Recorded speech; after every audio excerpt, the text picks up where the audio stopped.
ہماری خداوند یسوع کی انجیل مقدس متی کے مطابق اس کا 18واں باب 21 سے 35 آیات تک۔ اس وقت پطرس نے پاس آ کر یسوع سے کہا کہ اے خداوند، کتنی دفعہ میرا بھائی میرا گناہ کرے اور میں اسے معاف کروں؟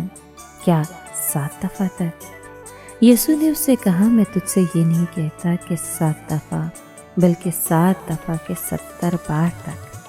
اس لیے آسمان کی بادشاہی اس بادشاہ کی مانند ہے جس نے اپنے خادموں سے حساب لینا چاہا، تو جب حساب لینے لگا تو اس کے سامنے 10,000 کنتار کا قرضدار حاضر کیا گیا، اور چونکہ اس کے پاس ادا کرنے کو کچھ نہ تھا، اس لیے اس کے آقا نے حکم دیا کہ یہ اور اس کی بیوی اور بال بچے اور سب کچھ جو اس کا ہے بیچا جائے اور قرض وصول کر لیا جائے۔ مگر اس خادم نے گر کر اس کی منت کی اور کہا، میرے بارے میں صبر کر اور میں تجھے سب ادا کر دوں گا۔ اس خادم کے آقا نے ترس کھا کر اسے چھوڑ دیا اور قرض اسے بخش دیا۔ مگر جب وہ خادم باہر نکلا تو اس کے ہم خدمتوں میں سے ایک اسے ملا جس پر اس کے 100 دینار آتے تھے۔ اس نے اس کو پکڑ کر اس کا گلا گھونٹا اور کہا، اپنا قرض ادا کر۔ تب اس کے ہم خدمت نے گر کر اس کی منت کی اور کہا، میرے بارے میں صبر کر تو میں تجھے سب ادا کر دوں گا۔ مگر اس نے نہ مانا، بلکہ جا کر اسے قید خانے میں ڈال دیا جب تک کہ وہ قرض ادا نہ کر دے۔ اس کے ہم خدمت جو کچھ ہوا تھا وہ سب دیکھ کر نہایت غمگین ہوئے اور آ کر اپنے آقا سے تمام واردات بیان کی۔ تب اس کے آقا نے اسے بلوایا اور اس سے کہا، اے شریر خادم، میں نے سارا قرض تجھے بخش دیا، کیونکہ تو نے میری منت کی۔ تو کیا لازم نہ تھا کہ جیسا میں نے تجھ پر رحم کیا تو بھی اپنے ہم خدمت پر رحم کرتا؟ اور اس کے آقا نے غصے ہو کر اس کو جلادوں کے حوالے کیا جب تک کہ تمام قرض ادا نہ کر دے۔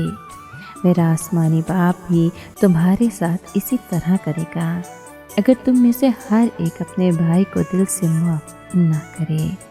پاک کلام کے پڑھے اور سنے جانے پر خداوند کی برکت ہو، خدا کا شکر ہو۔ عزیز دوستو، آج کے دور میں دلوں میں اضطرابی بڑھتی جا رہی ہے، دلوں میں صفائی اور پاکیزگی کی کمی آتی جا رہی ہے۔ خداوند کے کلام مقدس کے مطابق صرف نیک دل ہی خداوند کو دیکھ سکتے ہیں۔ یسوع بھی فرماتا ہے کہ ہمارے دل سے اٹھنے والے منفی خیالات ہی ہمیں برا بنا دیتے ہیں۔ لہٰذا الہی رابطے اور خداوند سے مضبوط اور بہتر تعلقات کے لیے دل کی پاکیزگی لازمی ہے۔ دل سے دوسروں کو معاف کرنا لازمی ہے، جس طرح خداوند خدا ہمارے گناہوں کو معاف کرتا ہے۔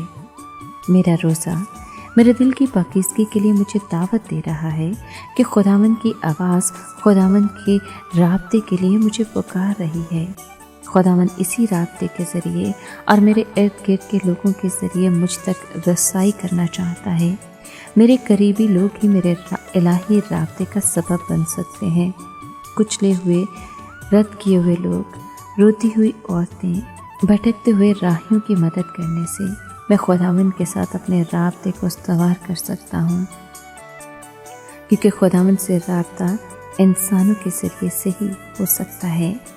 اے خدا مہربان، مجھے اپنے ماحول کو دیکھنے اور پرکھنے کی توفیق عطا کر، تاکہ میں کسی ضرورت مند کی مدد کر کے تیرے ساتھ رابطہ قائم کر سکوں۔ آمین۔